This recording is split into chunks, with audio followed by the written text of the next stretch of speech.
नमस्कार, आप देख रहे हैं हिंदी खबर में हूं आपके साथ अमित शर्मा। उत्तराखंड में एक और जहां तेजी से पलायन हो रहा है तो वहीं दूसरी तरफ रिवर्स पलायन भी हुआ है।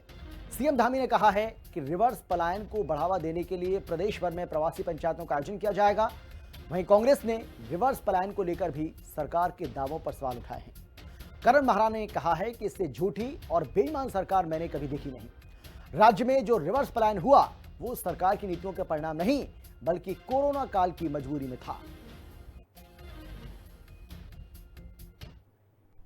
इस पलायन को लेकर लगातार हमारा पलायन निवारण आयोग काम कर रहा है और उसमें हमने बहुत सारे लोग जो पिछले सालों में रिवर्स होकर आए हैं, अपना काम कर रहे हैं, वो आने वाले समय में हम सभी के लिए भी, राज्यवासियों के लिए भी और राज्य के अंदर जो लोग काम करना चाहते हैं उनके लिए सरकार ने भी कई योजनाएं बनाई हैं। मुख्यमंत्री स्वरोजगार योजना के माध्यम से आज अनेकों लोगों ने अपने रोजगार खड़े किए हैं। होम स्टे के माध्यम से हमारे हॉर्टिकल्चर, एग्रीकल्चर, इन क्षेत्रों में आज काफ़ी लोग आगे आकर अपने अपने पैतृक।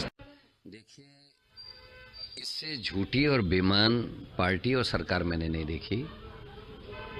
पहले ड्रामा किया कि सांसदों ने 5 गांव गोद लिए हैं और उनकी काया पलट हो जाएगी। आज उन गांवों का पता नहीं वहाँ क्या हो रहा है। पलायन आयोग की एक भी बैठक पिछले 3 वर्षों में नहीं करी जिस सरकार ने, वो रिवर्स पलायन की बात कर रही है। और जो आज आंकड़े सरकार पेश कर रही है, ये वो आंकड़े हैं जो कोरोना के टाइम पे जो लोग गांव वापस गए थे अपनी जो प्राइवेट जॉब्स थी उनको छोड़ के, वो अब खेती और अन्य कामों में रह के गाँव में काम कर रहे हैं। वही लोग आज भी बसे हुए हैं। वोट चोरी के मुद्दे पर मुखर कांग्रेस पार्टी के प्रदेश अध्यक्ष गणेश गोदियाल ने प्रदेश की बीजेपी सरकार पर भी वोट चोरी के गंभीर आरोप लगाए और कहा है कि इसके आधार पर गणेश गोदियाल चुनाव हार गए।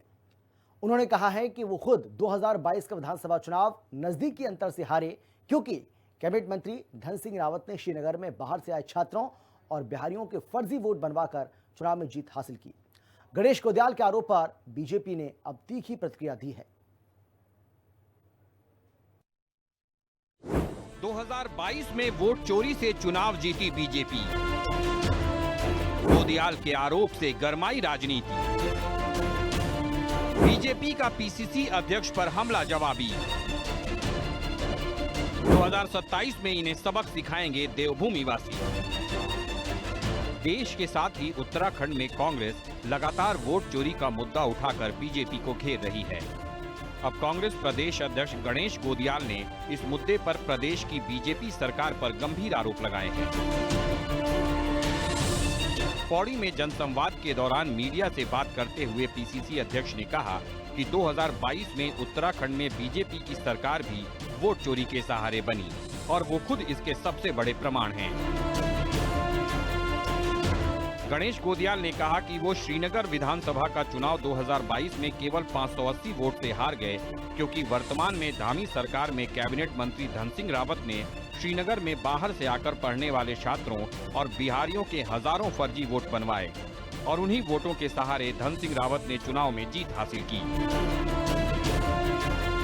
गणेश गोदियाल के बयान को बीजेपी ने उनकी हताशा बताया है। बीजेपी ने कहा है कि जनता से नकारे जाने के बाद कांग्रेसी अब इस कदर बौखला गए हैं कि वो जनमत पर ही तोहमत लगाने लगे हैं, लेकिन उत्तराखंड की जनता उन्हें इसका सबक 2027 में सिखाएगी। वोट चोरी से बनी है, जनता को गुमराह करके बनी है, जनता की आंखों में धूल झोंक के बनी है। गणेश गोदियाल उसका प्रमाण है। गणेश गोदियाल 580 वोट से चुनाव हार गया और इसलिए हारा कि धन सिंह रावत ने हजारों वोट जो बाहर के बच्चे थे, श्रीनगर में पढ़ते थे, उनके बनाए, बिहारियों के बनाए और इस प्रकार से गणेश गोदियाल कुछ वोट से हार गया। यही वोट चोरी है।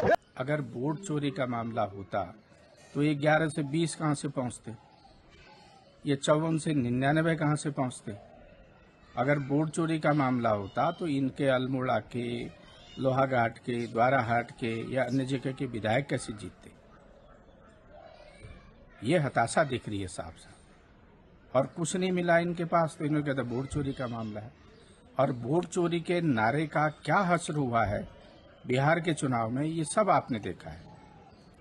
और ये अच्छी बात है, जितना वोट चोरी की बात करेंगे उतनी उत्तराखंड की देवतुल्य जनता इनके खिलाफ होगी और इसके खामियाजा इनको भुगतना पड़ेगा। केंद्रीय नेतृत्व के इशारे पर उत्तराखंड में भी कांग्रेस वोट चोरी का मुद्दा जोर शोर से उठा रही है। वहीं इसे कांग्रेस का आत्मघाती कदम बताते हुए बीजेपी बिहार चुनाव की याद दिला रही है। अब देखना होगा कि कांग्रेस के वोट चोरी के मुद्दे को देवभूमि की जनता किस तरह से लेती है और इसका 2027 में कांग्रेस को कोई फायदा मिल पाता है या नहीं। देहरादून से संवाददाता दीपिका भंडारी और शुभांगी भट्ट के साथ ब्यूरो रिपोर्ट, हिंदी खबर। बाबरी मस्जिद के मुद्दे को लेकर उत्तराखंड की राजनीति एक बार फिर से गर्मा गई है। पूर्व मुख्यमंत्री हरीश रावत के एक बयान के बाद कांग्रेस और बीजेपी के बीच तीखी बयानबाजी देखने को मिल रही है। इस पूरे विवाद में दोनों दल एक दूसरे पर सामाजिक सौहार्द बिगाड़ने और तुष्टीकरण की राजनीति करने के आरोप लगा रहे हैं। मथुरा दत्त जोशी ने आरोप लगाया कि हरीश रावत के अतीत में जुम्मे की नमाज की छुट्टी, यूनिवर्सिटी और मस्जिद से जुड़े कई बयान रहे, जिन्हें लेकर सच्चाई किसी से छिपी नहीं। एक दिन आप आओगे, एक दिन मैं आऊंगा। मैं देश के अंदर पहला राजनीतिक व्यक्ति हूं जिसने बाबर के नाम पर बंगाल के अंदर बाबरी मस्जिद बनाने का विरोध किया है। कहा है कि ये देश के सामाजिक सद्भाव को तोड़ने की कुचेष्टा है और मैं उस कुचेष्टा में भाजपा का हाथ देख रहा हूं और भाजपा ने कई विंग खड़े कर रखे हैं। मुझे लगता है कि ओबीसी जी की विंग अकेले काफी नहीं है। देखिए, बीजेपी की सोची समझी रणनीति क्या है ये पूरा देश जानता है, और कांग्रेस की क्या रणनीति है और हरीश रावत जी की क्या रणनीति है या हरीश रावत जी की नीति क्या है ये भी सब लोग जानते हैं। बीजेपी तो सनातन की बात करती है और सनातन का ही समर्थन करती है।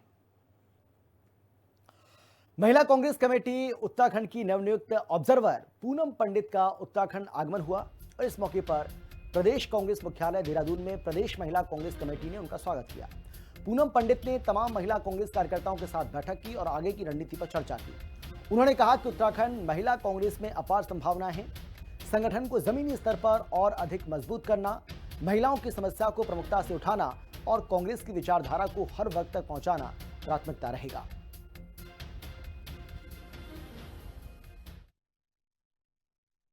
देखिए, जो आज का दौरा मेरा एज ए प्रभारी लगा है उत्तराखंड में ऑल इंडिया महिला कांग्रेस की तरफ से, एक हमारी कार्यकर्ताओं की सिर्फ मीटिंग थी। आज कार्यकर्ताओं की मीटिंग में इतनी सारी महिलाएं इतनी दूर दूर से कि पौड़ी गढ़वाल मंडल, कुमाऊं मंडल, सभी पदाधिकारी यहाँ पर आज मौजूद रही हैं और आने वाले समय में ये मीटिंग तय करेगी इस उत्तराखंड की महिला कांग्रेस की राजनीति को, महिला कांग्रेस को जो हमें आगे बढ़ाना है। दूसरी बात, महिला कांग्रेस के साथ साथ हमें यहाँ की महिलाओं की आवाज उठाना बेहद जरूरी है। देखिए, आज हमारी जो नेशनल कोऑर्डिनेटर है पूनम पंडित जी, उनको महिला कांग्रेस का ऑब्जर्वर उत्तराखंड का बनाया गया है, वो यहाँ पे आई हुई हैं और आज जो मीटिंग है वो हमारा 2027 में जो इलेक्शन है उसमें महिला कांग्रेस की क्या भूमिका रहेगी, हमारे जो नगर हैं, महानगर हैं, जिले हैं, उसकी क्या तैयारियां, हमारी जो कमेटियां हैं उनकी क्या तैयारियां, और हमारा जो 70 विधानसभाओं में महिला सम्मेलन करने का एक विचार है। उत्तराखंड में जुलाई महीने में राज्य के 12 जिलों में हुए त्रिस्तरीय पंचायत चुनाव के बाद खाली रही ग्राम पंचायतों के लिए नवंबर महीने में उपचुनाव कराए गए।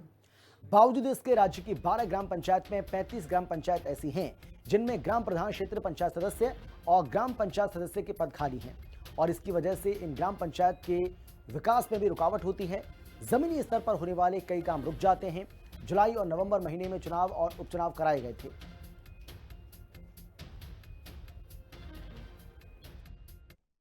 पंचायत कंस्टिट्यूट नहीं है, वहाँ पर एडमिनिस्ट्रेटर की व्यवस्था जो है कंटिन्यू किया जाए, क्योंकि उस ऑर्डर में था कि उपनिर्वाचन तक नामित किए जाएंगे। और अब हमारी करीब 7817 में सिर्फ 35 ग्राम पंचायतें हैं जो कॉन्स्टिट्यूशनली कंस्टिट्यूट नहीं हुई हैं। 2/3 मेजोरिटी उनकी वार्ड मेंबर्स की नहीं बन पाई है। उत्तराखंड के पहाड़ी और मैदानी इलाकों में कड़ाके की ठंड और शीतलहर बढ़ गई है। तमाम लगातार गिर रहा है तापमान, जिससे लोगों का जनजीवन पूरी तरह से प्रभावित है। मुख्यमंत्री पुष्कर सिंह धामी ने सभी जिलाधिकारियों को अलर्ट रहने और जरूरी इंतजाम करने के निर्देश जारी किए हैं। उन्होंने कहा कि बर्फबारी वाले पहाड़ी इलाकों में सड़कें खुली रहें, इसके लिए जेसीबी मशीन और पर्याप्त कर्मचारी तैनात किए जाएं। सीएम ने कहा कि सार्वजनिक जगहों और चौराहों पर अलाव जलाए जाएं, रैन बसेरों में सुविधाएं बढ़ाई जाएं और जरूरतमंदों को राहत दी जाए।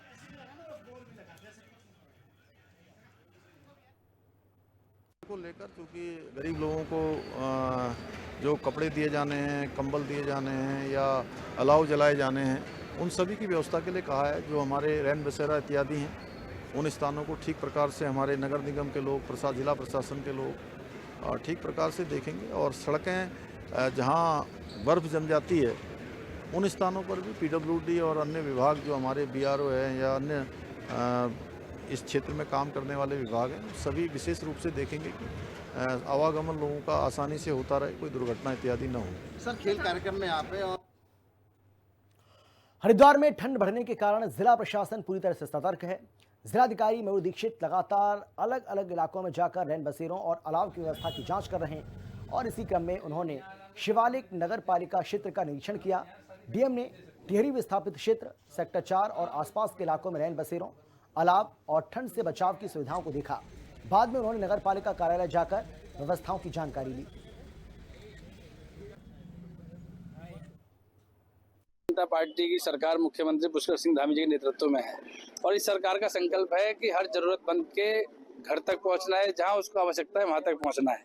तो नगर पालिका भी इसी संकल्प के साथ आगे बढ़ रही है, क्योंकि सर्दियां काफी शुरू हो गई हैं। तो हमने जगह जगह सार्वजनिक स्थलों पर अलाव जलाना, जो जरूरतमंद लोग हैं उनके लिए कंबल की व्यवस्था, और जिनके पास रहने की व्यवस्था नहीं है, रात का उन्हें आश्रय चाहिए, उनके लिए रैन बसेरा का इंतजाम किया है।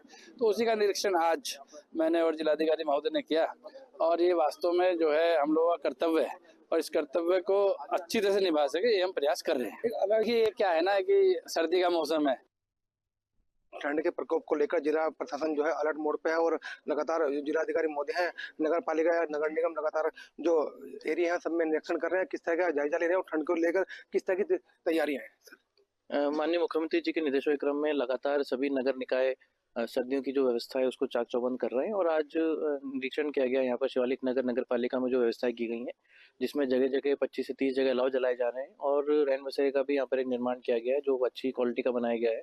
और साथ ही जितने भी हमारे निराश्रित लोग हैं या फिर जिनके पास गर्म कपड़े आदि नहीं है, उनको कंबल का डिस्ट्रीब्यूशन भी किया गया है। इसी तरीके से पूर्व में नगर निगम हरिद्वार के कार्यों का भी निरीक्षण किया गया था और आने वाले समय में अन्य नगर निकायों का भी निरीक्षण करते रहेंगे। सर, चौक चौराहे पर देखा गया कहीं ना कहीं लाइटें थोड़े कम दिखाई दी, उसको लेकर देखिए स्ट्रीट लाइट का एक इशू है और साथ ही क्योंकि काफी एरिया बीएचईएल का पड़ता है तो वहाँ पर कई जगह हमने देखा कि स्ट्रीट लाइट की जो कैपेसिटी है उसको और बढ़ाए जाने की आवश्यकता है। इसमें बीएचईएल नगर प्रशासन के साथ भी हम लोग बातचीत करेंगे ताकि इस एरिया में जहाँ पर अंधेरा है वहाँ पर और प्रकाशमान किया जा सके। आम जनमानस पड़ती है परतों को लेकर लाइटें पड़ती हैं कोहरे में, उसको लेकर किस तरह?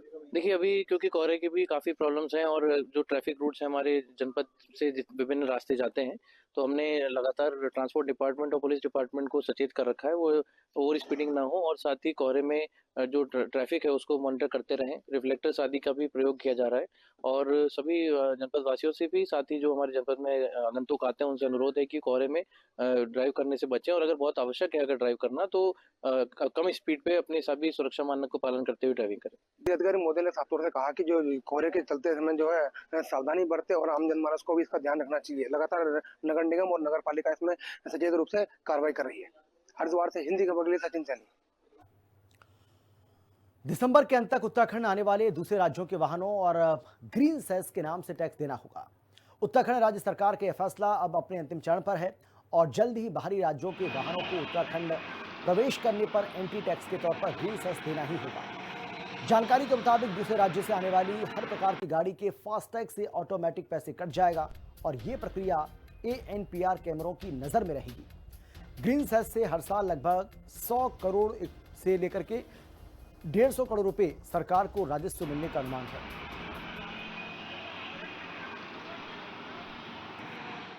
अन्य राज्यों से आने वाले गाड़ियों के लिए ग्रीन सेस का हमने रूल अब लागू किया हुआ है और इसको ऑनलाइन ही फास्टैग के माध्यम से लिया जाना है और फास्टैग के माध्यम से तो कटेगा, लेकिन जो फीड आएगी वो हमारे ANPR कैमराज जो हमारे डिफरेंट लोकेशंस पर लगे हुए हैं परिवहन विभाग के, उनसे हम चालान भी करते हैं। उन्हीं के माध्यम से ही जो गाड़ियाँ आएंगी उनको रिकॉर्ड करके उनका ग्रीन सेस भी लिया जाएगा। किच्छा के हर्षिनाथ मंदिर में श्रद्धालुओं ने एकत्रित होकर हरे राम पाठ कर एक प्रेस वार्ता आयोजित की। इस वार्ता के दौरान श्रद्धालुओं ने दिल्ली में एमसीडी और डीडीए की कार्रवाई को लेकर गहरा रोष व्यक्त किया।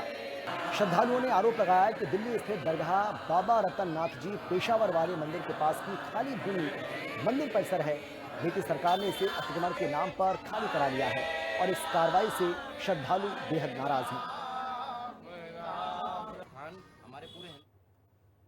हमारे गुरु महाराज जी के स्थान दिल्ली में बीते 29/11 को दिन शनिवार का था और वहाँ पर डीडीए द्वारा और एमसीडी द्वारा एक बुलडोजर कार्रवाई करी गई।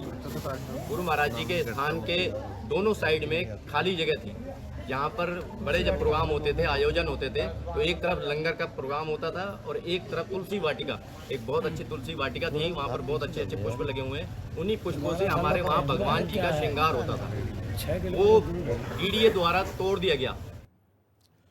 29 नवंबर को दिल्ली में झंडेवाला स्थित मंदिर दरगाह बाबा श्री पीर रतन नाथ जी महाराज पर एमसीडी और डीडीए द्वारा की गई बुलडोजर कार्रवाई को लेकर देहरादून के खुड़बुड़ा मोहल्ला में मंदिर दरगाह समिति द्वारा शांतिपूर्ण तरीके से राम नाम का पाठ करते हुए पदयात्रा निकाली गई।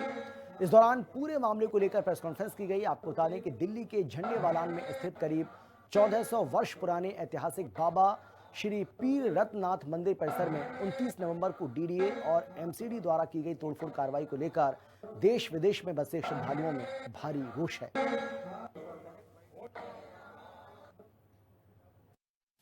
29 नवंबर को हमारा जो मुख्य स्थान है दिल्ली, जहां पर हमारे गुरु महाराज जी भी विराजमान रहते हैं, वहां पर हमारी एक तुलसी वाटिका है और भंडार गृह है।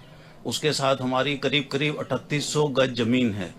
वहां पर एमसीडी और डीडीए के पदाधिकारियों के द्वारा और पुलिस प्रशासन के द्वारा उन सब चीजों को ध्वस्त किया गया। उत्तराखंड के रुद्रप्रयाग जिले में स्थित स्वतंत्रता सेनानी शिव सिंह सजवाड़ का पैतृक गांव लव्यगढ़ अब पूरी तरह से जनशून्य हो गया है। गांव की अंतिम निवासी 90 साल की सीता देवी के निधन के बाद शेष 2 बुजुर्ग महिलाएं भी अपने परिजनों के पास अन्य गांव में चली गई हैं, जिससे गांव खाली हो गया। यहां सड़क और पानी जैसी बुनियादी सुविधाओं का अभाव रहा। राज्य के पहाड़ी इलाकों के सैकड़ों गांव सड़क, पानी, स्वास्थ्य और संचार जैसी मूलभूत सुविधाओं के अभाव में खाली हो चुके हैं। अगस्त मुनि ब्लॉक की ग्राम पंचायत कांडई का राजस्व गांव लव्यगढ़ इन्हीं में से एक है। पेयजल, सड़क जैसी बुनियादी सुख सुविधाओं के अभाव में रुद्रप्रयाग का लव्यगढ़ गांव पूरी तरह से जनशून्य हो गया है। सुख सुविधाओं के अभाव में लोगों ने यहां से धीरे धीरे पलायन किया और आज गांव पूरी तरह से जनशून्य हो गया है। तस्वीरों में आप देख सकते हैं गांव में पूरी तरह से सन्नाटा पसरा हुआ है। गांव पूरी तरह से वीरान पड़ा हुआ है। गांव में है सिर्फ खोखले होते हुए मकान और कटीली झाड़ियां। लव्यगढ़ का नाम उत्तराखंड के 52 गढ़ों में गिना जाता है। जहां से कभी राजा रानी ने हुकूमत चलाई, वो गांव आज सुख सुविधाओं के अभाव में पूरी तरह से वीरान हो गया है। सड़क मार्ग से मात्र 1 किलोमीटर की दूरी पर होने के बावजूद भी इस गांव को सड़क मार्ग और पेयजल जैसी सुविधाओं से नहीं जोड़ा गया, जिस कारण लोगों ने धीरे धीरे यहाँ से पलायन किया और अब गांव पूरी तरह से जनशून्य हो गया है। स्वतंत्रता सेनानी सजवाड़ जी की पत्नी के निधन के बाद यह गांव पूरी तरह से जनशून्य हो गया है। अगर 10 साल पहले की बात करें तो इस गाँव में 15 से 20 परिवार जीवन यापन करते थे, लेकिन सुख सुविधा न मिलने के कारण लोगों ने यहाँ से धीरे धीरे पलायन किया और अब गाँव पूरी तरह से जनशून्य हो गया है। जहां सरकारें तमाम तरह के बड़े बड़े दावे करती है कि सुख सुविधाएं दी गई है, सड़क मार्गों का विस्तार किया गया है, वहीं सरकार के इन दावों को उत्तराखंड के रुद्रप्रयाग का लव्यगढ़ गांव खोखला साबित कर देता है, जो गांव आज पूरी तरह से सुख सुविधा के अभाव में वीरान हो गया है। अगर कहीं ना कहीं सरकार एक बार फिर से इस गांव को सुख सुविधा मुहैया कराए या सड़क मार्ग से जोड़े, पेयजल की आपूर्ति सुचारू रूप से चालू करें तो कहीं ना कहीं रिवर्स प्लान करके इस गांव को पुनः बसाया जा सकता है। परवीन रावत, हिंदी खबर, रुद्रप्रयाग। हल्द्वानी शहर में चोरी की अब तक की सबसे बड़ी वारदात सामने आई है। मुखानी क्षेत्र स्थित कुसुम खेड़ा में राधिका ज्वेलर्स में देर रात अज्ञात चोरों ने सुनियोजित तरीके से धावा बोलते हुए 1 करोड़ रुपए से अधिक के सोने चांदी के आभूषणों पर हाथ साफ कर दिया। चोरों ने शोरूम में रखी नकदी भी चुरा ली। गैस कटर की मदद से शोरूम की दीवार काटकर अंदर गए और इसके बाद चोरों ने शोरूम में रखी ज्वेलरी और नकदी समेट ली। चोरों द्वारा एक बड़ी तिजोरी को काटने का भी प्रयास किया गया, हालांकि तिजोरी सुरक्षित बच गई।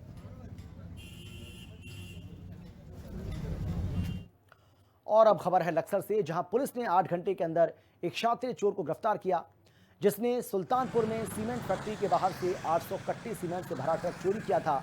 आरोपी की पहचान जसपुर निवासी मोहम्मद रमजान शाह उर्फ नन्ना के रूप में हुई, जो शराब का आदी है और नशे की लत पूरी करने के लिए छोटी मोटी घटनाओं को अंजाम दिया करता था।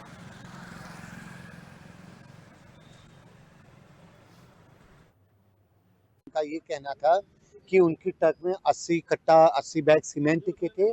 कोई चोर जो उनकी जगह जहां वो अपनी गाड़ी हमेशा खड़ी करते थे, वहां से मई वो सामान उसको चोरी करके ले गया, तो तुरंत इसमें मुकदमा दर्ज किया गया था। कोतवाल लक्सर के नेतृत्व में एक टीम बनी थी, उसमें एसएसआई और लोग भी थे। लक्सर के रणसुड़ा गांव के पास एक गुलदार शिकार की तलाश में खेत की तरफ आ गया और उसने जैसे एक कुत्ते को दबोचने के लिए पेड़ पर छलांग लगाई, वो पेड़ की टहनियों के बीच में फंस गया। गुलदार को पेड़ पर देखकर ग्रामीणों में दहशत फैल गई। बताया जा रहा है कि कुत्ते के शिकार की तलाश में गुलदार खेतों में आया। गुलदार को खेतों में देखते ही ग्रामीणों में दहशत फैल गई। गुलदार कुत्ते का शिकार तो नहीं कर पाया, लेकिन छलांग लगाते हुए एक पेड़ पर चढ़ गया।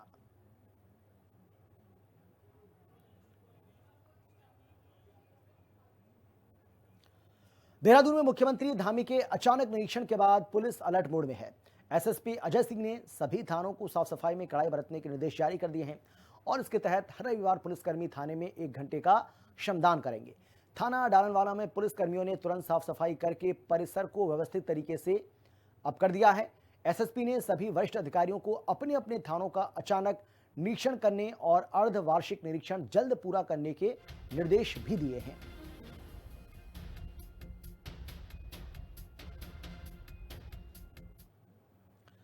देहरादून में नगर निगम का खजाना लगातार बढ़ता जा रहा है। इस साल दिसंबर तक 35.89 करोड़ रुपए भवन के रूप में जमा हो चुके हैं। नगर निगम ने बताया कि पिछले साल की तुलना में इस साल भवन कर वसूली ज्यादा हुई है और इसके पीछे का कारण है ऑनलाइन भुगतान, नियमित अभियान और बकाया कर वसूलना।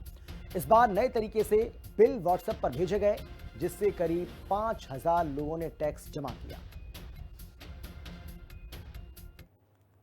इस बार जो हाउस टैक्स का, प्रॉपर्टी टैक्स का जो प्रमुख हमारा राजस्व का स्रोत है, उसको लेकर के सभी माह में निगम ने पिछले वर्ष की तुलना में अधिक वृद्धि दर्ज की है और अभी तक टैक्स कलेक्शन के कार्य में काफ़ी संतोषपूर्ण कार्य किया गया है। इसको और अधिक, क्योंकि इस बार हमने टारगेट बहुत ज़्यादा रखा है, लक्ष्य हमारा बड़ा है और आईटी इंटरवेंशंस के माध्यम से भी प्रयास किया जा रहा है कि अधिक से अधिक लोगों तक और टैक्स धारकों तक पहुंच करके इस प्रक्रिया को सरल बनाया जा सके। अभी तक व्हाट्सएप टैक्स का जो एक सिस्टम बनाया गया है, उस प्रणाली के अंतर्गत भी 5,000 से अधिक टैक्स धारक अपना टैक्स जमा करा चुके हैं और उनको रसीद भी अपने रजिस्टर्ड मोबाइल नंबर पर प्राप्त हो चुकी है। और फिलहाल इतना ही, छोटे से ब्रेक के बाद फौरन लौट रहे हैं। आप देखते रहिए हिंदी खबर।